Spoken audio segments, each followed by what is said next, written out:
যে আল্লাহ সুবহানাহু ওয়া তাআলা আমাদেরকে জুমার নামাজ আদায় করার উদ্দেশ্যে মসজিদে আসার তৌফিক দিয়েছেন, এজন্য দিল থেকে কালিমাতুশ শুকর আদায় করি আলহামদুলিল্লাহ।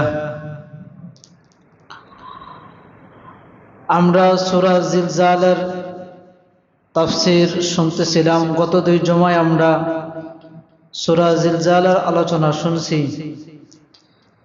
তার আগের জুমায় আমরা কলম সম্পর্কে কিছু কথা শুনেছিলাম। আজকেও আমরা কলম সম্পর্কে আরো কিছু কথা জানব। এটা মানুষ, প্রকৃত পক্ষে মানুষ হতে হলে সর্বপ্রথম ওই ব্যক্তির শিক্ষার প্রয়োজন। সে যে কোনো শিক্ষায় শিক্ষিত হোক, কিন্তু তার সর্বপ্রথম শিক্ষার প্রয়োজন। আর এই শিক্ষাটা মানুষের হয়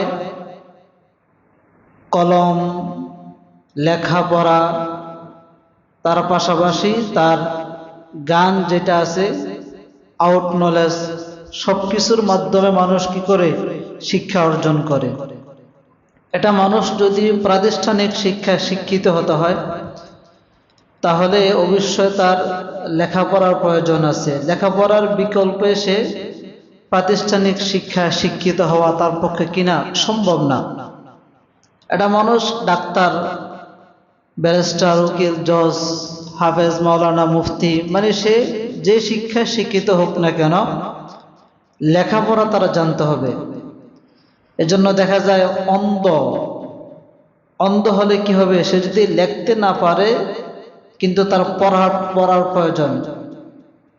পড়াটা তার কি করতে হবে, আয়ত্ত নিয়ে আসতে হবে। কেউ যদি বলে যে আমি পড়বো না, লিখবো না, তাহলে সে প্রাতিষ্ঠানিক শিক্ষায় শিক্ষিত হতে পারবে না। এরকম ভাবে যদি অন্য কোনো শিক্ষায় শিক্ষিত হতে হয়, যেমন দেখা যায় একটা মানুষ প্রাতিষ্ঠানিক শিক্ষায় শিক্ষিত না, কিন্তু সে কর্মজীবী বা কর্মক্ষেত্রে সে শিক্ষায় শিক্ষিত হতে চায়, যে আমি জীবিকা নির্বাহনের জন্য একটা কি কর্ম করব, এটা আমি কিভাবে শিখব। এটার জন্য তার জ্ঞানের প্রয়োজন আছে, তার আকল, তার দেমাগের কি আছে, প্রয়োজন আছে। যেমন একজন মানুষ সে ড্রাইভ করবে, গাড়ি চালাবে, তাহলে অবশ্যই তার দেমাগ, আকল, বিবেক, মস্তিষ্ক সুস্থ হতে হবে, সুস্থ। যেমন দেখা যায় যদি কোনো পাগলকে বলা হয় যে তুমি কি করো, গাড়ির ড্রাইভ শিখো, তাহলে এর মাধ্যমে কি শিক্ষা সম্ভব হবে? কি বলেন? কোনো পাগল যদি গাড়ি চালানো শিখতে চায়, তাহলে কি এই ব্যক্তি শিখতে পারবে? পারবে না। দেখা যায় তার মাধ্যমে গাড়িও নষ্ট হবে, সে নিজেও অ্যাক্সিডেন্টে কি করবে, মারা যাবে, পাগল। এরকম ভাবে পাগল ব্যক্তি দ্বারা গাড়ি শিক্ষা কিনা সম্ভব না। এরকম ভাবে যদি একটা নাবালেগ বাচ্চা, ছোট্ট, সে কিছুই বোঝে না, 8 বছর, 5 বছর, 7 বছর একটা বাচ্চাকে যদি বলা হয় যে তুমি কি করো, তুমি গাড়ি চালান শিখো, তাহলে এই ছোট্ট বাচ্চার দ্বারা গাড়ি চালান শেখা কিনা সম্ভব না। এরকম ভাবে দেখা যায় এরকম পাগল দ্বারা, ছোট বাচ্চা দ্বারা, যারা এই কাজগুলো সম্পর্কে জ্ঞান রাখে না, তাদের আকল, দেমাগ এই পরিমাণ শক্তি রব দেয় নাই, যেই পরিমাণ শক্তি দিলে তারা শিখতে পারবে। এই ব্যক্তিগুলো যদি কোনো কাজ শিক্ষা গ্রহণ করতে চায়, সে ড্রাইভ হোক, অথবা মেশিনের কাজ হোক, অথবা টেইলারের কাজ হোক, অথবা দোকানের কোনো কাজ হোক, অথবা কোনো হোটেলের ম্যানেজার হোক, যেই কোনো কাজ হোক, এই লোকগুলোর মাধ্যমে কোনো কাজ করা কিনা সম্ভব না। কেন সম্ভব না? এই কারণে সম্ভব হবে না যে তার আকলে সমস্যা, দেমাগের সমস্যা, মস্তিষ্কে তার কি সমস্যা, তার বিবেক কাজ করবে না, বিধায় এই কাজগুলো শিক্ষা তার দ্বারা কিনা সম্ভব না। এই জন্য দুইটা শিক্ষা, একটা হলো যে প্রাতিষ্ঠানিক শিক্ষা, আর একটা হলো যে নিজের কর্মজীবিকা নির্বাহন করার জন্য যে শিক্ষাটা, ওইটার একটা শিক্ষা। এই দুই শিক্ষার জন্য, একটার জন্য আকল দেমাগের প্রয়োজন আছে, আরেকটার জন্য যে কলম লেখাপড়া এগুলোর কি আছে প্রয়োজন আছে। আল্লাহ সুবহানাহু ওয়া তাআলা বলেন এটা মানুষ প্রকৃত শিক্ষিত হতে হলে এবং সম্মানী হতে হলে তার সর্বপ্রথম যে জিনিসটার প্রয়োজন সেটা হলো কি প্রাতিষ্ঠানিক শিক্ষা। আমরা জানি যে প্রাতিষ্ঠানিক শিক্ষা ছাড়া আমাদের দেশে সম্মানী ব্যক্তি খুব কমই আছে। সম্মান এটা না যে অর্থের বিনিময়ে সে সম্মান ক্রয় করে নিল, বিষয়টা এরকম না। একটা সম্মান হলো তার অন্তর থেকে, আরেকটা সম্মান হলো লানতের সম্মান, বদদুয়ার সম্মান। একটা সম্মান হলো কি অন্তর থেকে, একটা মায়া মমতা মোহাব্বত অন্তর থেকে, আরেকটা মায়া মমতা হলো কি মানে সে ঠেকা বসত কি করতে হয়। যেমন মনে করেন যে একটা সম্মান, যে একজন স্যারকে দেখলে প্রফেসর, ইঞ্জিনিয়ার বা জজ, ব্যারিস্টার, ডাক্তার অথবা আলেম ওলামা এরকম যারা বড় বড় শিক্ষায় শিক্ষিত হয়েছে তাদেরকে দেখলে মানুষ দূর থেকে কি করে সালাম দেয়। এটা হলো একটা সম্মানের সালাম, সম্মানের একটা কি সালাম, সম্মান। আরেকজন মানুষ দেখা যায় যে সে মূর্খ কিন্তু তার টাকা পয়সা আছে, তাকে দেখলো কিছু মানুষ তাকে দেখলো কি করে সালাম দেয়, কিন্তু তার সালামটা আর সম্মানের সালামটার মধ্যে একটু কি আছে পার্থক্য আছে। তাকে দেখলে তার বাড়ির দারোয়ান বা তার আত্মীয় স্বজন পাড়াপড়শি কিছু মানুষ তাকে দেখলেই সালাম দেয়, তার পিছনে গেলেই বাজে মন্তব্য শুরু করে। সামনে আসসালামু আলাইকুম বলে সম্মান জানায়, একটু পিছনে গেছে, একটু তার থেকে আড়াল হয়েছে, বলছে লোকটা তো বদবক্ত, খারাপ লোক, দুষ্ট প্রকৃতির লোক, এরকম কি করে বাজে মন্তব্য করে। তাহলে সম্মানটা দুই ধরনের, একটা হলো যে আন্তরিক নিজের অন্তর থেকে সম্মান করা, আর একটা হলো যে লানতের দিকে লক্ষ্য করে কি করা সম্মান করা। তো যেটা বলতেছিলাম যে যারা নাকি শিক্ষিত হয় অধিকাংশ মানুষ তাদেরকে কি করে সম্মান করে। আর এই শিক্ষায় শিক্ষিত হওয়ার প্রথম যে হাতিয়ার সেটা হলো লেখা এবং কি পড়া। লেখাপড়ার মাধ্যমে একটা মানুষ প্রাতিষ্ঠানিক শিক্ষায় শিক্ষিত হতে পারে এবং দামি হতে পারে। লেখাপড়ার মাধ্যমে, লেখাপড়া প্রতিষ্ঠানে করুক অথবা বাসায় করুক অথবা বাড়িতে করুক, যে যেখানে করুক, কিন্তু আপনার শিক্ষিত হতে হলে লেখাপড়া করতে হবে। আর এই লেখাপড়ার কথা আল্লাহ সুবহানাহু ওয়া তাআলা পবিত্র কালামে পাকের মধ্যে ইরশাদ করছেন, যেগুলো দিয়ে লিখবে, যা দিয়ে লিখবে, লেখাপড়া কিভাবে করবে, কোন সিস্টেমে তারা পড়াশোনা চালাবে, কি পদ্ধতিতে পড়বে, এই বিষয়গুলো আল্লাহ সুবহানাহু ওয়া তাআলা পবিত্র কালামে পাকের মধ্যে কি করছেন ইরশাদ করে দিয়েছেন।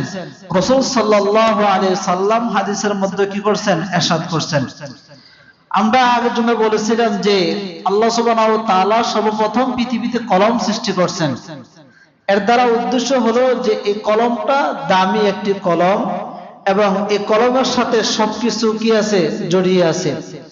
আর এই কলমের মাধ্যমেই একটা মানুষ সর্বশেষ তার যা অর্জন, যা চাহিদা, যা ডকুমেন্ট, যা তার কাছে রাখার প্রয়োজন সবকিছু কলম এবং পড়ার মাধ্যমে কি করতে হয় রাখতে হয়।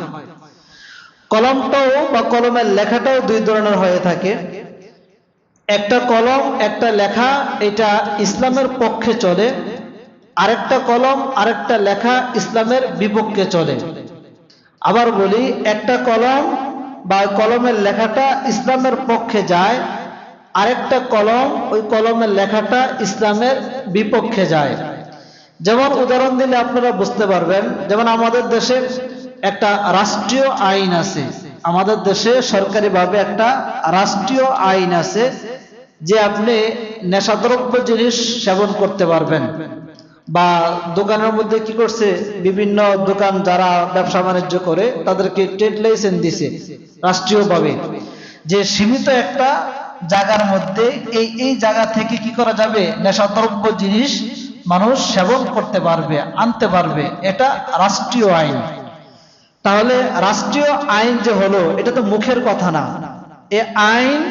এটা কাগজে কলমে সবকিছুই এটা উপস্থাপনা করা হয়েছে পার্লামেন্ট, তারপরে ওইখানে এটা সরকারিভাবে এটা অনুমোদন দেওয়া হয়েছে এবং সরকার যে অনুমতি দিছে ওই জায়গার মধ্যে কি আছে, ওই কাগজের মধ্যে সিগনেচার আছে, ওইখানের মধ্যে কি আছে, সিগনেচার আছে যে হ্যাঁ আমি কি করলাম, অনুমতি দিলাম, আমার দেশে এটা কি করতে পারবে, চলতে পারবে। তাহলে এই যে এই কলমটা, এই লেখাটা যে গেল, এটা ইসলামের পক্ষে গেল না বিপক্ষে গেল? ইসলামের বিপক্ষে গেল। তাহলে কিছু লেখা, কিছু কলম, এগুলো ইসলামের বিপক্ষে কি কাজ করে। যেমন দেখা যায় আপনার অনেক মানুষ আছে তারা রাসূল সাল্লাল্লাহু আলাইহি সাল্লামের চরিত্র নিয়ে কথা বলে, নবী করিম সাল্লাল্লাহু আলাইহি সাল্লামের চরিত্র নিয়ে কথা বলে এবং বিভিন্ন ছোট ছোট ছোট ছোট নোবেল বই তারা কি করছে, বাইর করছে, বিভিন্ন ম্যাগাজিন, বিভিন্ন ছোট বই। দেখেন না অনেক সময় প্রথম আলো সহ বিভিন্ন পত্রিকায় রাসূলের ব্যঙ্গচিত্র এঁকে তারা কি করছেন, দেখাইছেন। এই যে ব্যঙ্গচিত্র আঁকলো, এই যে ম্যাগাজিন বই তৈরি করলো, এই যে কার্টুন তৈরি করলো, বা রাসূলের নামে বিশুদ্ধার করে বিভিন্ন কথাগুলো লেখলো, আল্লাহর নামে বিভিন্ন কথাগুলো লেখলো, শরঈ বিধানের বিপক্ষে গিয়ে বিভিন্ন বিধিবিধানগুলো যে কলম দ্বারা, যে কালি দ্বারা লেখলো, এই কালিটা তো ইসলামের বিপক্ষে গেছে, এই কলমটা তো ইসলামের বিপক্ষে কাজ করতেছে, এটা তো ইসলামের পক্ষে না। এজন্য কিছু কলম, কিছু কালি, এগুলো ইসলামের বিপক্ষে কি করে কাজ করে। তাহলে একটা হলো যে মদের বিষয়, আরেকটা হলো যে রাসূল সাল্লাল্লাহু আলাইহি সাল্লামের কি ব্যঙ্গচিত্র। আমরা আরেকটু সামনে যদি অগ্রসর হই তাহলে দেখতে পাই যে আমাদের দেশে রাষ্ট্রীয়ভাবে কিছু আইন হয়, রাষ্ট্রীয়ভাবে কিছু আইন আমাদের দেশে হয়ে থাকে, যে আইনগুলো একটা মানুষের বিপক্ষে যায়, যে আইনের রায়গুলো একটা মানুষের কি বিপক্ষে যায়। যেমন দেখা যায় অনেক মানুষ আমাদের দেশে, বাংলাদেশ এটা স্বাধীন হওয়ার পর থেকে, এখন তো বিজয়ের মাস চলতেছে, এই দেশ স্বাধীন হওয়ার পর থেকে এই পর্যন্ত, মানে আজ এই মুহূর্ত পর্যন্ত এরকম একটা আইন কি হয় নাই যে আইনটা এই ওই যে ব্যক্তির বিচারের বিরুদ্ধে, যে ব্যক্তির নামে বিচার করা হয়েছে তার বিরুদ্ধে গেছে। এরকম আইন এখনো কি হয় নাই? হাজারো আইন এরকম হয়েছে যে আইনগুলো ব্যক্তির বিপক্ষে গেছে এবং দেখা যায় এই ব্যক্তিটা নির্দোষ ছিল, নির্দোষ ব্যক্তিকে দোষী বানানো হয়েছে, দোষী বানিয়ে তাকে ফাঁসির কাস্টে ঝুলানো হয়েছে। হাজারো মানুষ আমাদের দেশে, হাজারো মানুষ তাদেরকে দোষী বানানো হয়েছে রাষ্ট্রীয়ভাবে, এটা নিজের গায়ের জোরে অথবা তার স্বেচ্ছায় এগুলো কি করছে, রাষ্ট্রীয়ভাবে হাজারো মানুষকে দোষী বানাইছে। সে সেটা আলেম হোক, গায়রে আলেম হোক, পলিটিক্যাল হোক, রাজনীতি হোক, অরাজনীতি হোক, যেভাবে হোক, এরকম হাজারো ইতিহাস পত্র পত্রিকায় আছে। আমরা আমাদের চোখের দেখায় আমরা বলি এই লোকটা তো আসলে দোষী না, তাকে কিভাবে ফাঁসির কাস্টে ঝুলিয়ে দিল, এই লোকটা তো আসলে দোষ করে নাই। অথচ দেখা যায় যে আমরা যদি তাদের বিচার কার্যালয়ের দিকে তাকাই, একটা মানুষ ওই সময় সে জন্মগ্রহণও করে নাই, দেখা যায় ওই বিষয়গুলোকে নিয়ে তাকে কি করছে, ফাঁসির কাস্টে ঝুলিয়ে দিছে। তো দেখা যায় যেই রায় সিদ্ধান্ত হলো, যে কলমের মাধ্যমে হলো, যে কালির মাধ্যমে হলো, এটা তো ইসলামের বিপক্ষে গেছে এবং একটা মানুষের একদম নিখুঁতভাবে কি করছে, তার বিপক্ষে এ রায়, এ সিদ্ধান্ত হয়েছে। কিছু মানুষ যে দেখা যায় মানুষের সম্পদ, মানুষের সম্পদ, অর্থ করি, এগুলো অনেক সময় দেখা যায় গায়ের জোরে মানুষ কি করে দখল করে নেয়। আমরা জানি যে অনেক মানুষ আছে এখনো আমাদের সমাজে যে তারা হিন্দু থেকে বা বিভিন্ন ধর্মাবলম্বী লোক থেকে, অথবা যারা নাকি নিম্নমানের মানুষ ছিল, যাদের শক্তি কম ছিল, এই ধরনের লোক থেকে গায়ের জোরে কি করছে, এরকম ভাবে দলিলের মধ্যে সিগনেচার নিয়ে নিছে, টিপসই নিয়ে নিছে, গায়ের জোরে নেয় নাই, হাজারো আছে, এগুলো নিয়ে নিছে। এখন যে নিজের শক্তিতে গায়ের জোরে যে এগুলো নিয়ে নিল, তাহলে এই কলমটা ইসলামের পক্ষে গেল না বিপক্ষে গেল? হ্যাঁ, এটা ইসলামের বিপক্ষে কিন্তু গেছে। তাহলে যেটা বলছিলাম যে কিছু কলম ইসলামের পক্ষে চলে আর কিছু কলম ইসলামের বিপক্ষে চলে। যেমন ইসলামের পক্ষে চলে কিছু কলম, যেমন দেখা যায় অনেক মানুষ হাদিস লেখে, হাদিসের গ্রন্থ লেখে, অনেক মানুষ হাদিস লেখে, অনেক মানুষ পবিত্র কালামে পাকের অনুবাদ লেখে। আমাদের দেশে দেখা যায় অনেক পবিত্র কালামে পাকের গ্রন্থ আছে, তাফসির আছে, তাফসির ইবনে কাসির আছে, তাফসির কবির আছে, এরকম হাজারো কি আছে তাফসির আছে, এবং বিভিন্ন অনুবাদ আছে। বাংলা পবিত্র কালামে পাকের বিভিন্ন কি আছে অনুবাদ আছে, অর্থ সহ অর্থ আছে, এবং শব্দ শব্দ অর্থ আছে, ভেঙ্গে ভেঙ্গে অর্থ এরকম ভাবে আছে। যে কলমের মাধ্যমে এই লেখাগুলো হলো, কোরআনের তাফসির লেখা হলো, যে কলমের মাধ্যমে হাদিস লেখা হলো, যে কলমের মাধ্যমে ব্যাখ্যা লেখা হলো, যে কলমের মাধ্যমে রাসূলের মান সম্মান ইজ্জত বৃদ্ধি করার লক্ষ্যে লেখা হলো, যে কলমের মাধ্যমে আল্লাহর সৃষ্টি নিয়ে লেখা হলো, যে কলমের মাধ্যমে কোরআনের বিধিবিধান শরীয়ী কানুন লেখা হলো, এই কলমগুলো তো ইসলামের পক্ষে। এই কলমগুলো কোথায় গেছে? ইসলামের পক্ষে গেছে। যে কলমগুলোর মাধ্যমে ইলমে দ্বীন শিক্ষা দেওয়া হয়, এই কলমগুলো ইসলামের পক্ষে গেছে। যে চকের মাধ্যমে আলিফ থেকে নিয়ে শুরু করে একদম সর্বশেষ পর্যন্ত একটা মানুষ শিক্ষা গ্রহণ করে, এই চক, এই কলমটা ইসলামের পক্ষে গেছে। এই কালি তো ইসলামের পক্ষে, এবং এই কালিগুলো একদিন হাশরের ময়দানে সাক্ষী দিবে। এই কলম হাশরের ময়দানে কি করবে? সাক্ষী দিবে। এই কালি হাশরের ময়দানে সাক্ষী দিবে। যে কলম, যে কালি ইসলামের পক্ষে গেছে, এগুলো হাশরের ময়দানে কি করবে? সাক্ষী দিবে। এজন্য যেটা বলছিলাম যে আল্লাহ সুবহানাহু ওয়া তাআলা কলম বানাইছেন, এবং কলমের যে কাজ, কলমের কি ব্যবহার, এই সম্পর্ক আল্লাহ সুবহানাহু ওয়া তাআলা কি করছেন? আমাদেরকে জানাই দিয়েছেন। যেমন আল্লাহ সুবহানাহু ওয়া তাআলা এক আয়াতের মধ্যে বলেন, ওয়াল কলামি ওয়া মা ইয়াসতুরুন। ওইখানে কসমকে আল্লাহ সুবহানাহু ওয়া তাআলা বলতেছেন যে কলম, এরকম একটি কলম আমি বানাইলাম, এই কলমের কসম খেয়ে বলতেছি, অথবা মা ইয়াসতুরুন, কলম যা লেখে, এই লেখার কসম খেয়ে কি করতেছি? বলতেছি। তাহলে আল্লাহ সুবহানাহু ওয়া তাআলা কলম বানাইলেন, এই কলমের কাজ কি, এটাও আল্লাহ সুবহানাহু ওয়া তাআলা ইরশাদ করে দিলেন। কলমের কাজ হলো লেখা। কলম শুধু কি করবে? লিখবে। মানুষ কলমের মাধ্যমে লিখবে। কি দিয়ে লিখবে? সেটা কালি দিয়ে লিখবে। এই কথাও আল্লাহ সুবহানাহু ওয়া তাআলা কি করলেন? কোরআনে ইরশাদ করে দিলেন, মিদাদাল লিকালিমাতি রাব্বি লানাফিদাল বাহর ক্বাবলা আন তানফাদা কালিমাতু রাব্বি। যে এখানে আছে আল্লাহ সুবহানাহু ওয়া তাআলা বলতেছেন যে কালির মাধ্যমে এই কলম চলবে। কালি নাই, কলমের যতই মানুষ লেখালেখি করুক কোনো কাজে আসবে না। কলমের ভিতরে কালি আছে, মানুষ লিখবে, এটা কি আসবে? কাজে আসবে। এজন্য আল্লাহ সুবহানাহু ওয়া তাআলা বলতেছেন, আমি কলম বানাইলাম, কলম যে বানাইলাম এটা আমি পবিত্র কোরআনে পাকে কি করলাম? দিয়ে দিলাম। আর এক আয়াতে আল্লাহ তাআলা বলতেছেন যে ওয়ামা কুনতা লাদাইহিম ইয ইউলকুনা আকলামাহুম আইয়ুহুম ইয়াকফুলু মারইয়াম। মারইয়াম পয়গম্বর আলাইহিস সালাতু ওয়াস সালামের ঘটনাকে কেন্দ্র করে একটা কলম আল্লাহ সুবহানাহু ওয়া তাআলা কি করলেন? বানাইলেন। আর এক আয়াতের মধ্যে আল্লাহ তাআলা বলতেছেন, ওয়ালাউ আন্নামা ফিল আরদি মিন শাজারাতিন আকলামু ওয়াল বাহরু ইয়ামুদ্দুহু মিন বাদিহি সাবআতু আবহুরিম মা নাফিদাত কালিমাতুল্লাহ। ওই আয়াতের মধ্যে আল্লাহ সুবহানাহু ওয়া তাআলা যে কথা বললেন, এই আয়াতের মধ্যে একই কথা আল্লাহ তাআলা কি করলেন? বললেন। এখানেও আল্লাহ তাআলা বলতেছেন যে পৃথিবীর যা কিছু আছে,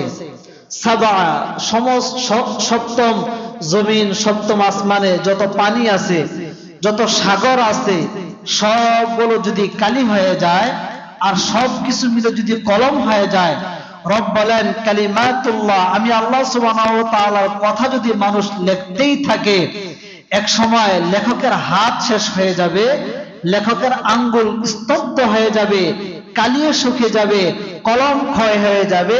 আমি রবের গুণ, আমি রবের বর্ণনা, আমি আল্লাহ সুবহানাহু ওয়া তাআলার পরিচয় লিখে শেষ করা যাবে না। সুবহানাল্লাহ।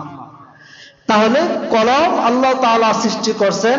আরেক আয়াতে এটা বলছেন, আল্লাযী আল্লামা বিল কলম আল্লামাল ইনসানা মা লাম ইয়ালাম। আল্লাহ সুবহানাহু ওয়া তাআলা বলেন যে ওইখানেও বলতেছেন যে আমি একটা কলম কি করছি, শিক্ষা দিছি, একটা কলম সৃষ্টি করছি, আর এই কলমের মধ্যে আমি কিছু শিক্ষা দিয়ে দিছি। এগুলোর মাধ্যমে মানুষ তার চরিত্র বর্ণনা করবে, তার আখলাক বর্ণনা করবে। এগুলোর মাধ্যমে মানুষ দিন দিন আরো ইসলামের দিকে আসবে। তাহলে আল্লাহ তাআলা বলতেছেন যে আমি কলম বানাইলাম, কলমের মধ্যে কালি দিলাম, এবং এই কলম দিয়ে কি করবে মানুষ, এটাও আমি কি করলাম, জানিয়ে দিলাম। তারপরে যে কাজটা করতে হবে আল্লাহ সুবহানাহু ওয়া তাআলা বলতেছেন, এরপরে তোমাদের পড়াশোনা করতে হবে। তারপরে যে কোনো কাজ করার ক্ষেত্রে পড়াশোনা করতে হবে। পড়াশোনা যদি মানুষ না করে তাহলে দেখা যায় অনেক কিছুই তার থেকে এই দূরে থাকবে। যেমন দেখা যায় আজ থেকে 40, 50, 60 বছর আগে যদি মানুষ দেশের বাইরে থেকে যদি চিঠি পাঠাইতো, চিঠি ডাক পিয়নে যদি চিঠি পাঠাইতো, তাহলে কি করতো মানুষ, যে পিতামাতা যারা আছে তারা তো পড়তে পারে না, এই এলাকার মধ্যে শিক্ষিত কে আছে, কে পড়াশোনা করতে পারে, ওই তার কাছে নিয়ে চিঠি নিয়ে যেত, বলতো যে আমার ছেলে বিদেশ থেকে পাঠাইছে, দেখো তো এখানে কি লেখছে। তখন সে এই চিঠি কি করতো, শুনিয়ে দিত। কি কথা ঠিক না? এরকমই তো ছিল। অথবা ক্যাসেট তৈরি করতো, অডিও ক্যাসেট তৈরি করতো। এই ক্যাসেটের মাধ্যমে মানুষ শুনতো। অনেক সময় ক্যাসেটের আওয়াজ শুনে পিতামাতা কান্না করতো। অনেক মানুষ, এটা আমি নিজের চোখে দেখছি, আপনারা দেখছেন কিনা জানি না। এটা আমি নিজে দেখছি যে গাজীপুর এক জায়গায় এই মহিলা 3 দিন খাবার খায় না, শুধুমাত্র ক্যাসেটের আওয়াজ শুনে। ছেলে বলতেছে যে এই পরিশ্রম, এরকম খাবার খাইতে পারে না, মরুভূমিতে ফেলে রাখছে, এই কষ্ট, এগুলো শুনে মা কি করতেছে, কন্দন করতেছে। আর কিছু মানুষ চিঠি পাঠাইতো, চিঠিগুলো তারা অন্য বাড়ি গিয়ে কি করতো, পড়াইতো। কিসের কারণে? তাদের এই জেনারেল শিক্ষা, একাডেমিক শিক্ষা তারা শিক্ষিত ছিল না। তাদের এই শিক্ষা না থাকার কারণে অন্য ব্যক্তি দিয়ে তারা কি করতো, এগুলো শুনতো, জানতো। এজন্য আল্লাহ সুবহানাহু ওয়া তাআলা বলতেছেন যে পড়াশোনা করা এটা গুরুত্বপূর্ণ একটি কাজ। তুমি একটা জায়গায় যাবে, যাওয়ার পরে তুমি যদি সাইনবোর্ড দেখো, তুমি বলতে পারবে এটা অমুক জায়গা। আর যদি তুমি পড়াশোনা করতে না পারো, তাহলে তোমাকে কি করবে, বলবে যে এটা অমুক জায়গা না, মানে তোমাকে এদিক সেদিক করবে, তোমাকে বিভিন্ন মানুষ তোমাকে বিভিন্ন জায়গায় নিয়ে যাবে। যেমন আমার একটা পরিচিত লোকের সাথে এক ঘটনা, সে সিলেট গেছে, ট্রেন থেকে নামছে, ট্রেন স্টেশনে কিন্তু তার থেকে একটু দূরে শাহজালাল মাজার। এখন যখন নাকি নামছে, এক রিক্সাওয়ালাকে জিজ্ঞেস করছে, বাস স্ট্যান্ড থেকে নামছে, ব্রিজ পার হইলে একটু ভিতরে গেলে শাহজালাল মাজার। এখন যখন সে বাস স্ট্যান্ডে নামছে, এক রিক্সা চালককে জিজ্ঞেস করছে যে ভাই আমি শাহজালাল মাজার যাব, কোন জায়গায়? রিক্সা চালক তাকে কি করছে, রিক্সা উঠাইছে, উঠানোর পরে অনেকক্ষণ ঘুরাইছে, 2 ঘন্টা ঘুরানোর পরে এক চিপায় নিয়ে গেছে। নিয়ে যাওয়ার পরে যা আছে সব দিয়ে দেন ফিসাবিলিল্লাহ, মানে যা আছে সব কি করতেছে, তার নিয়ে নিতেছে। পরিশেষে এই ব্যক্তি বিপদে পড়ছে, যা আছে সব দিয়ে দিছে, দিয়ে পরে এখান থেকে চলে আসছে। তো এটা, এই যে বিপদ তার কি জন্য হলো, একটাই কারণ, সে পড়তে পারে না। সে যদি আশেপাশে সাইনবোর্ড দেখতো, যাহা এটাই এলাকা, এই এলাকাতে আমি আসছি, এখানেই আমি আসছি, আমি আশেপাশে খোঁজ করলে আমি কি করব, পেয়ে যাব। সে যদি তার শিক্ষা থাকতো তাহলে সে এই জানার মাধ্যমে এগুলো কি করতে পারতো। তার পড়াশোনা না থাকার কারণে সে কি করছে, বিপদে পড়ছে।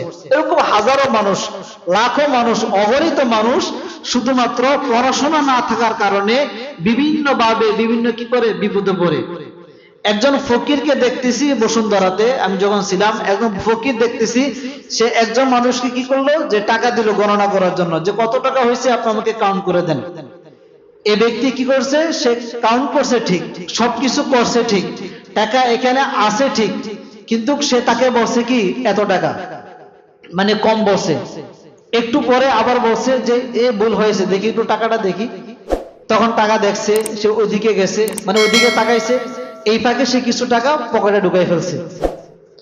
মানুষ পরে বলছে হ্যাঁ ধরেন, হ্যাঁ এত টাকাই আছে। তখন সে আরেক ব্যক্তি দিয়ে যখন গণনা করেছে, দেখছে এত টাকাই আছে, অথচ তার টাকা এখানে কি ছিল, আরো বেশি ছিল। এই যে জায়গায় মুহূর্তের মধ্যে সে সারাদিন ভিক্ষা করছে, দেখা যায় বিকালবেলা এসে তার থেকে আরেক লোক ফাঁকিবাজি করে কি করছে, টাকা নিয়ে নিছে। তো এরকম ভাবে মানুষ শিক্ষা না থাকার কারণে বিভিন্ন ভাবে কি করে বিপদে পড়ে। আল্লাহ সুবহানাহু ওয়া তাআলা বলতেছেন যে তোমরা বেশি বেশি করে পড়াশোনা করো, বেশি বেশি করে যে কোনো জিনিস তোমরা পড়বে, ওই জিনিস সম্পর্কে তোমার জ্ঞান চর্চা হবে এবং ওই জিনিস সম্পর্কে তোমার ধারণা হবে এবং তুমি ওই কাজে বিপদে পড়বে না। এজন্য রাসূল সাল্লাল্লাহু আলাইহি ওয়াসাল্লামকে সর্বপ্রথম আল্লাহ সুবহানাহু ওয়া তাআলা যে কাজ করান সেটা হলো কি, পড়া। আল্লাহ রাসূল সাল্লাল্লাহু আলাইহি সাল্লামকে জিবরাইল এসে একদম শোয়া থেকে উঠাইলেন। শোয়া থেকে উঠাইয়া বলতেছেন যে আপনি তেলাওয়াত করেন। রাসূল সাল্লাল্লাহু আলাইহি সাল্লাম বলতেছে আমি কি তেলাওয়াত করব, আমি তো পারি না। আবার জিবরাইল আমিন আলাইহিস সালাতু ওয়াস সালাম আবার বললেন ইকরা, আপনি পাঠ করেন। নবী করিম সাল্লাল্লাহু আলাইহি সাল্লাম বলতেছেন মা আনা বিকারিন, আমি তেলাওয়াত করতে পারবো না, আমার দ্বারা সম্ভব না, তুমি চলে যাও। জিবরাইল আমিন আলাইহিস সালাতু ওয়াস সালাম আবার রাসূল পাক সাল্লাল্লাহু আলাইহি সাল্লামকে ধরলেন। হাদিসের মধ্যে আছে, বলা হয় ফাআখাযানি ফাগাত্তানি, রাসূলকে ধরলেন, বুকে জড়িয়ে নিলেন, জোরে একটা চাপ দিলেন, চাপ দেওয়ার ফলে দাঁড় ছেড়ে দিলেন। রাসূলকে আবার বলতেছেন ইকরা ইয়া রাসূলুল্লাহ, ওগো আল্লাহর হাবিব আপনি তেলাওয়াত করেন, পাঠ করেন। রাসূল সাল্লাল্লাহু আলাইহি সাল্লাম আবার বললেন যে মা আনা বিকারিন, পারি না। এরকম ভাবে তিনবার বলা হয়, সালাত তিনবার পড়ার পরে ফাআখাযানি ফাগাত্তানি, পরিশেষে যখন আবার চাপ দেয়, চাপ দিয়ে যখন বলে যে পড়েন, তখন আল্লাহর হাবিব সাল্লাল্লাহু আলাইহি সাল্লাম সূরা আলাকের যে আয়াতগুলো আছে এগুলো পড়তেছেন। যখন চাপ দিয়ে ছেড়ে দেয় তখন রাসূল বলতেছেন ইকরা বিসমি রাব্বিকাল্লাযী খালাক খালাকাল ইনসানা মিন আলাক ইকরা ওয়া রাব্বুকাল আকরাম। এরকম ভাবে 5টি আয়াত অবতরণ হয়ে যায়। তাহলে সর্বপ্রথম যে বিষয়টা একটা মানুষের প্রয়োজন সেটা হলো কি, পড়াশোনা করা। সেটা হলো পড়াশোনা করা। আপনি যদি পড়াশোনা না করেন কিভাবে বিধান জানবেন? পড়াশোনা না করলে কিভাবে হাদিস জানবেন? পড়াশোনা না করলে কিভাবে আপনি বিভিন্ন জিনিস জানবেন?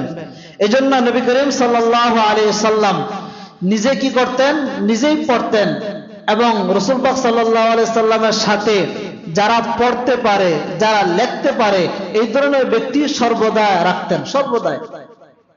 এজন্য কিছু মানুষকে, কিছু সাহাবায়ে কেরামকে বলা হয় কাতেবে ওহী, যারা ওহীর লেখক ছিল। যেমন মুআবিয়া রাদিয়াল্লাহু তাআলা আনহু, জান্নাতের সুসংবাদদাতা, তিনি ওহীর লেখক ছিলেন। এই যে পবিত্র গ্রন্থ আমরা এখন পড়তেছি, এই গ্রন্থগুলো তিনি কি করতেন, লিখতেন। আল্লাহ সুবহানাহু ওয়া তাআলা আয়াত অবতরণ করতেন আর রাসূল পাক সাল্লাল্লাহু আলাইহি সাল্লাম বলতেন, মুআবিয়া রাদিয়াল্লাহু তাআলা আনহু এই আয়াতগুলো কি করতেন, লিখতেন, এগুলো নোট করে করে রাখতেন।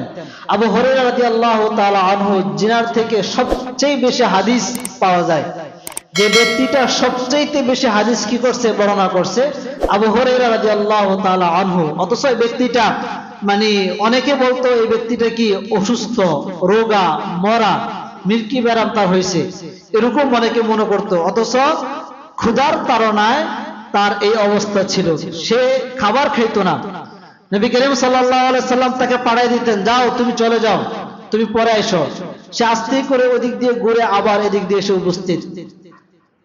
মানে যখনই পাঠাই দিত তখনই এসে উপস্থিত, যখনই পাঠাই দিত তখন এসে রাসূলের দরবার উপস্থিত। রাসূল বলতো আবু হুরায়রা তুমি এখনো যাও না? তখন আবু হুরায়রা রাদিয়াল্লাহু তাআলা আনহু বলতো ইয়া রাসূলুল্লাহ, আমি যদি যাই এর ফাঁকে যদি একটা হাদিস ছুটে যায়, আমি হুরায়রা তা কখনোই হাদিস পাবো না। আপনি তো দ্বিতীয়বার আমার নিকট হাদিস বর্ণনা করবেন না, এই সুযোগটা আপনার নাই। আপনি এত ব্যস্ত, রাষ্ট্র চালান, সংসার চালান, মানুষের অভাব অটন দেখেন, বিভিন্ন জায়গায় দাওয়াতের কাজ নিয়ে যান, ডাক্তারি কাজ, রাষ্ট্রীয় কাজ, এত আদলের সাথে, ন্যায়পরায়ণের সাথে, ইনসাফের সাথে আপনি যে কাজ করেন, আমরা তো আপনাকে সর্বদা পাই না। এখন যে বিধিবিধানগুলো আসতেছে, আমি হুরায়রা যদি আপনার থেকে যাররা পরিমাণ কোনো সময় ছুটে যায়, তাহলে তো আমার দ্বারা হাদিস সংকলন করা সম্ভব হবে না। ইয়া রাসূলুল্লাহ, আমাকে আপনি সুযোগ দেন, আমি আপনার দরবারে সর্বদাই পড়ে থাকবো। আবু হুরায়রা রাদিয়াল্লাহু তাআলা আনহু না খেয়ে না পড়ে এত কষ্ট করে উম্মতের জন্য সব হাদিস তিনি কি করছেন, নোট করে রাখছেন। তিনি নিজেই মুখস্থ করছেন এবং লিখিতভাবে এগুলোকে কি করছেন, নোট করে রাখছেন। আগে এরকম অবস্থা ছিল, দোয়াত এবং কালির মাধ্যমে লেখার অবস্থা আগেও ছিল। অনেক পরেই না এই যে আমরা লিখিত কোরআন অনেক পরে পাই। ওসমান গনি রাদিয়াল্লাহু তাআলা আনহু তিনি নিজেই পবিত্র গ্রন্থ একদম বড় আকারে কি করছেন, লিখে রাখছেন। অনেক জায়গায় বড় বড় এরকম অনেক বড়, মিশরে বিভিন্ন বড় বড় জাদুঘরের মধ্যে এখনো এই সাহাবীদের হস্তলিপি মানে তাদের হাতের লেখা কোরআন এখনো কি আছে, বিদ্যমান আছে। অনেক বড় বড় অক্ষর, অনেক বড়, অনেক উঁচু, অনেক কোরআন। যে মিশরের যে কোরআনটা তো বিশাল বড়, অনেক বড়, তো তাদের হাতের লেখা। সেজন্য কোরআন এবং হাদিস আমরা যে এই পর্যন্ত পেয়েছি কিসের মাধ্যমে, শুধুমাত্র লেখা এবং পড়ার মাধ্যমে। তারা পড়ছেন, স্মরণ রাখছেন, মুখস্থ রাখছেন, এগুলো আবার পবিত্র কালামে পাক বা বিভিন্ন কিতাবের মধ্যে বা বই আকারে এগুলো লেখছেন, লিখে রেখে গেছেন। আমরা পর্যায়ক্রমে এগুলো কি করছি, পেয়ে গেছি।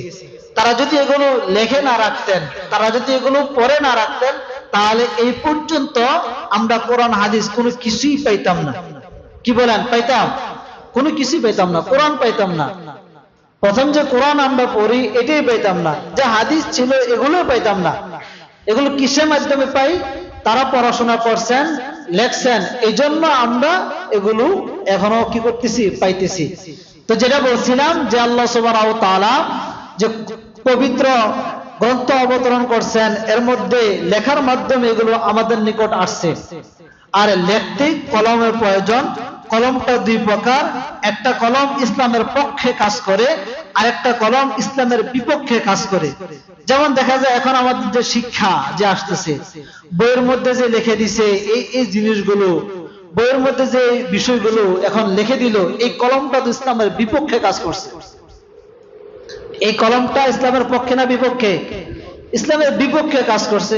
একটা মানুষ 10 বৎসর, 12 বৎসর, 8 বৎসর বয়স, একটা বাচ্চা 9 বছর, 11 বছর, ধরেন 14-15 বছর বয়স, তাকে যদি আমি মিলন শিক্ষা দিই, তাকে যদি আমি মিলন শিক্ষা দিই, এখন সে কি শিখবে? আর সে যদি এখন মিলন শিখে, এক বন্ধু আরেক বন্ধুর সাথে কিভাবে পরিচয় লাভ করতে হয় এটা যদি সে শিখে, এই বিষয় যদি এখন শিখে, সে ভবিষ্যতে কি আর বাকি আছে, তার শিক্ষা কি বাকি থাকবে? এগুলো আমাদেরকে মানে সূক্ষ্ম ব্রেনে বিভিন্ন প্রেতাত্মা যারা আছে, মুসলমানের ইমান আমল ধ্বংস করতে যারা চায়, তারা অনেক আগ থেকে পরিকল্পনা করে মুসলমানদের ইমান আমল ধ্বংস করার জন্য এই বিষয়গুলো তারা এখন কি করতেছে, এগুলো আমাদের সামনে নিয়ে আসছে। আমি যেটা আমার কাছে বলা হয়, আসলে গন্ধ দেখা যায় রাজনৈতিক কথা চলে যায়, যেটা আমার আত্মবিশ্বাস, আমার যে বিষয়টা মনে হয়, আমাদের প্রাইম মিনিস্টার যে পরিমাণ দেশের ক্ষতি না করছে, তার চাইতে 1000 গুণ দেশের ক্ষতি করছে শিক্ষামন্ত্রী দীপমণি। 1000 গুণ। সরকার যে পরিমাণ ক্ষতি আমাদেরকে না করতেছে, তার চাইতে 1000 গুণ ক্ষতি করতেছে এই যে শিক্ষামন্ত্রী, 1000 গুণ বেশি ক্ষতি করতেছে। তার মানে এই শিক্ষা যদি আজ থেকে 10, 15, 20, 30 বছর চলে, দেখা যাবে এই দেশের মধ্যে জাহালিয়াত চলে আসছে, অজ্ঞতা চলে আসছে, বেহায়াপনা, বেলালিয়াপনা চলে আসছে এই দেশের মধ্যে। এখন তো মানুষ দেখা যায় মেয়ে ছেলে যারা আছে 10, 15, 20 বছর বয়স, তারা এখন অপকর্ম করলে, খারাপ কাজ করলে বিভিন্ন পার্কে, বিভিন্ন চিপা চাপায়, আবাসিক হোটেল, বিভিন্ন জায়গায় গিয়ে করে। কমপক্ষে পিতামাতার সামনে তো তারা কাজগুলো করে না। কোন মেয়ে কোন ছেলে কি পিতামাতার সামনে যায়? কখনো যায় না। কোন ছেলে কোন মেয়ে কি দাদা দাদির সামনে যায়? বা নিজের বাড়িতে, নিজের বাসায়, নিজের ফ্ল্যাটে ওঠে? কখনো ওঠে না।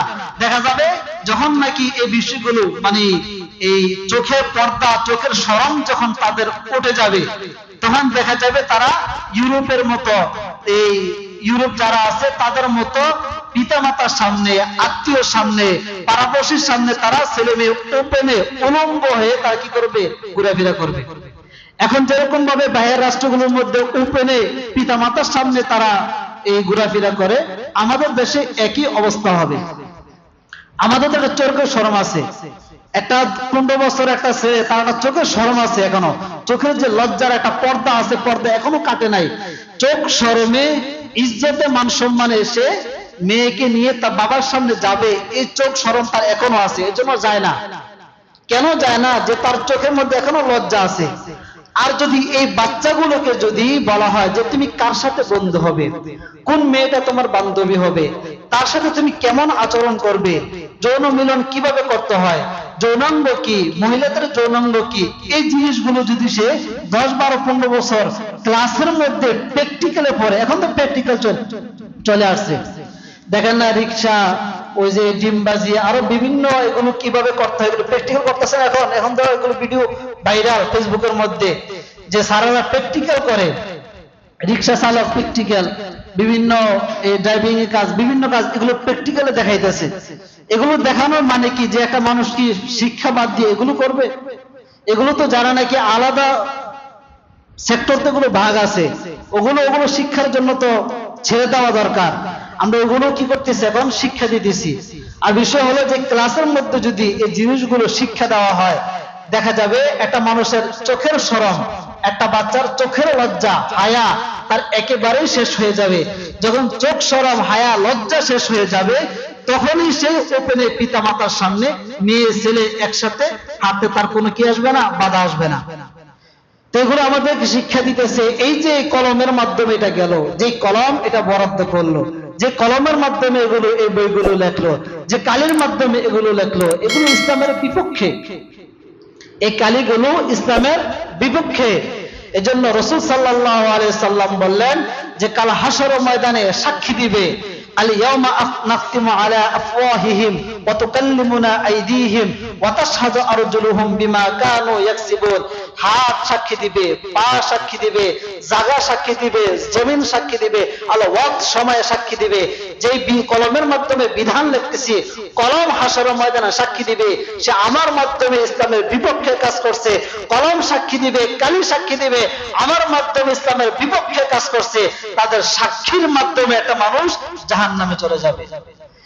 এজন্য আমাদের পড়াশোনা করা দরকার, কলমের ব্যবহার ঠিক করা দরকার, কলমের ব্যবহার এরকম করা দরকার যে ব্যবহার রাসূলের বিপক্ষে না যায়, ইসলামের বিপক্ষে না যায়, রাষ্ট্রের বিপক্ষে না যায়। এখন তো আমরা রাষ্ট্র লেখে দিয়ে দিতেছি, রাষ্ট্রের অনেক জায়গা আমরা কি করতেছি, লেখে দিয়ে দিতেছি, অনেক সম্পদ লেখে দিয়ে দিতেছি, পোর্ট বন্দর এগুলো যা আছে আমরা আস্তে আস্তে দিয়ে দিতেছি। আমার দেশের মাছ, আম, বিভিন্ন ফল ফলাদি অনেক এগুলো লিখিত ভাবে আমরা দিয়ে দিতেছি। এরকম বরাদ্দ হইতেছে যে দেখা যায় অমুক অমুক বছর যে ফল আসবে, ফসল আসবে, এগুলো আগ থেকে এই জিনিসগুলো আমি দেব, আপনি খুশি থাকবেন। এই যে কলমের মাধ্যমে আমি যে লিখিত ভাবে দরখাস্ত দিতেছি, এটা রাষ্ট্রের বিপক্ষে চলতেছে। রাষ্ট্রীয় সম্পদ যে আমি দিয়ে দিতেছি রাষ্ট্রকে না জানিয়ে, এটা তো ইসলামের শরীয়তের বাইরে। এই কারণে কাল হাসর ময়দানে জবাব দিতে হবে। এজন্য আমরা কলমের ব্যবহার সঠিকভাবে করার চেষ্টা করব, কলমের লেখা সঠিকভাবে করার চেষ্টা করব, পড়াশোনা বেশি বেশি করে করার চেষ্টা করব। আল্লাহ সুবহানাহু